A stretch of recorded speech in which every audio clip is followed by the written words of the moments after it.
Hello and welcome to my second introductory Weblearn video. This one is going to be talking specifically about the Higher Degrees Weblearn site. Now, as you can probably see, it is a work in progress as there are a couple of missing features here and there, like the search bar at the top and the footer down here. But the important thing to know is that there's an extent to which all our Weblearn pages are a work in progress, because we're always adding new things or changing old ones. I do actually spend quite a lot of time thinking about our Weblearn sites and how to present the information to you in an accessible and dynamic way. So if you have any problems when you're using the site, if a link isn't working or you can't find what you're looking for or you think some information might be incorrect, then by all means please drop me an email. I'll really appreciate you getting in touch. And by the same token, if you're using the site and you think that something isn't where it should be, or intuitively you feel you would go somewhere else rather than where it is looking for that information, then email me, let me know. I can change things around. I always am changing things around. The thing about Weblearn is that the system itself comes with some limitations, and there's an awful lot of information that we want to be able to give you, and we want to empower you to be able to find and use. That's largely why we've chosen to have a Weblearn site rather than an 8,000 page handbook, so that it can be living and it can be dynamic and responsive, and things can be updated and changed. Whereas if you give somebody a piece of paper at the start, or rather a lot of paper at the start of the year, by the time they're actually going to be looking at that, the chances are that information is already out of date.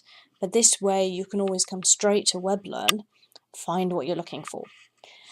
Now there's really only one thing you need to know about being able to navigate this website. It operates on an absolutely simple principle, and once you have the principle in your head, all the rest of it should make perfect sense. Once you understand the main core principle, you should be able to find absolutely anything you want. And the core principle is this: general permanent links at the top, content specific links down the side. Okay, so say that with me: permanent links at the top, content specific links down the side. Now what this means in practice is that this top bar is permanent. This little orange thing here will always be there no matter what part of the Higher Degrees site you go to.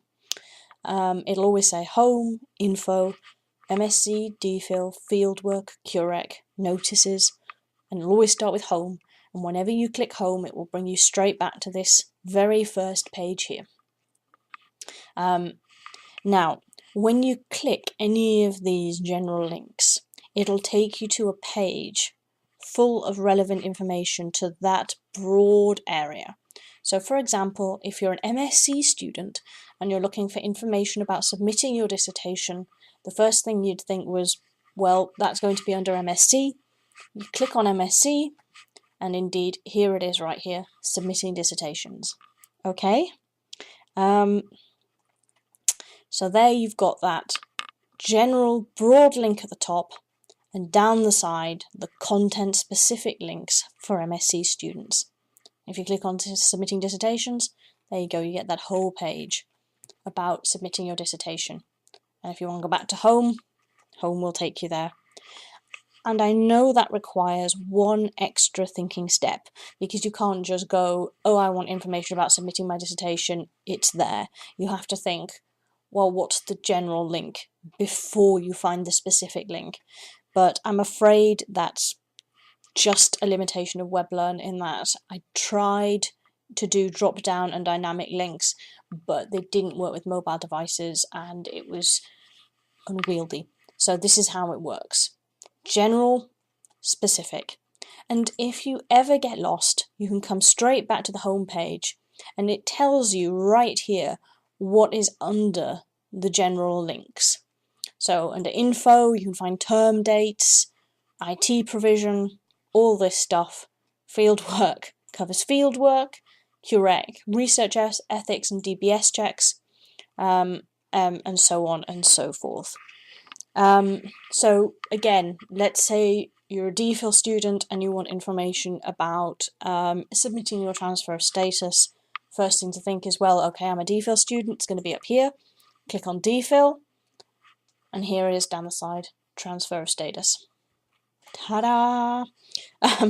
So as long as you remember this, general link at the top, content-specific links down the side, that is genuinely all you need to know to use this site effectively and find absolutely everything you need to know.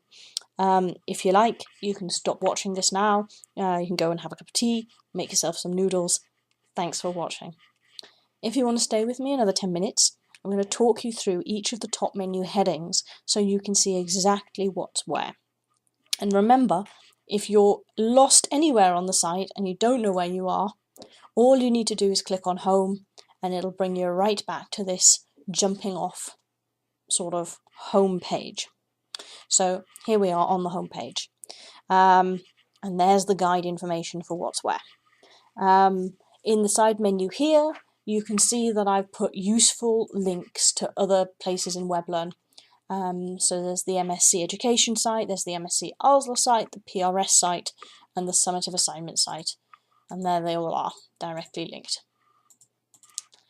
And finally, I put this little section down here just to try and make things easy and accessible for you. It's just called Quick Forms.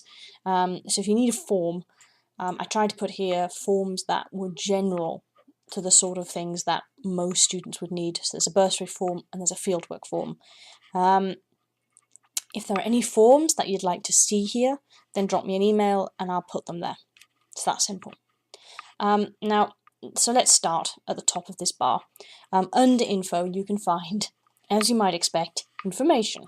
So there's a little thing about us, the Higher Degrees Office, telephone numbers, when we're around, and finally, kind of who deals with what and how. You know, so if you're not sure who you should be emailing, then this will tell you. Now, down the side, you've again got those context-specific links that offer you more information. So there's term dates, and as you can see under dates, there's a little bit of information about release of results, dissertation submission date, assignment date, graduation, all that sort of stuff. There's a little bit of information about the department, gives you the opening hours, what, you know, can you park a car, what happens if there's a fire, so on and so forth.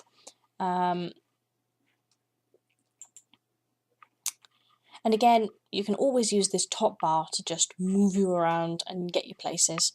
I'd also point out that as well as the context-specific links, which will always be the first thing, I tend to put underneath it little extras. So these will be forms or policy documents or anything else that I think might be useful to you, sort of picked out from the main text. So you can see down here that we've got our information security policy, which you can also find under IT provision.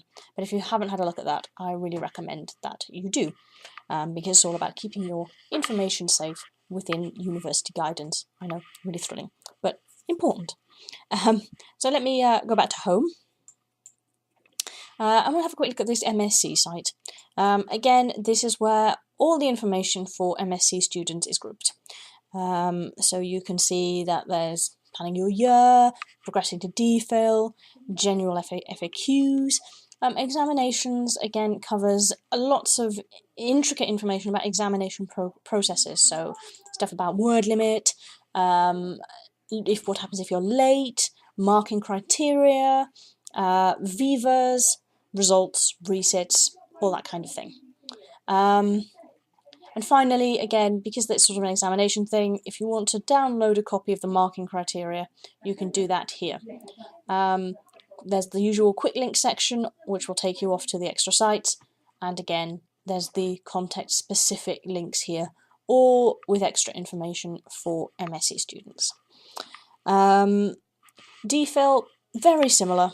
If you click on DPhil, general information for for DPhil students about all of the things that might be relevant to you. Reinstatement to the register, suspension, transfer, all of this will make horrible sense to you if you're a DPhil student. But that'll just sort of give you a little bit of an overview there. And then down the side, you've got your context-specific links again. So let's have a look at transfer. Here we are again. Lots of information about transfer. And again, your little transfer extras at the bottom underneath the context-specific links. So there's a divisional guide to the process, as well as a link to those dreaded GSO forms that you'll all become so terribly familiar with. Fieldwork and QREC. Actually, let me go back to home first. But as you can see, I'm just navigating around to where I want to go by this top bar. So you can actually jump straight from, oh, I want to know about submitting assignments. Okay, now I want to know about fieldwork. You can just jump around very easily like that and always come back to home if you get lost.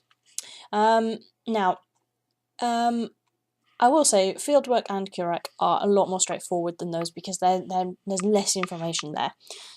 Although once you see fieldwork, you might doubt it. So you've got the general content here. Down the side, there aren't any context-specific links because it's just fieldwork. But there are useful links down at the bottom, more information, various quite frightening policy documents, and then all the forms and documents that you'll need to tell you about doing your fieldwork. QREC, very similarly, all about QREC here, including all the stuff that you need, and then down the side you've got a summary of links and additional support documents. Finally, the very last thing on this bar is our virtual notice board, which I hope you're familiar with. So basically, we use this notice board because we do get an awful lot of emails sent to us that we are asked to pass on to you, and I know not everybody likes, or you can very easily feel overwhelmed if you're getting a lot of emails per day. So anything that doesn't seem vital, or anything that we put here, our rule of thumb is that information from this office or from academics or internal seminars, vacancies, or anything like that, we will email to you.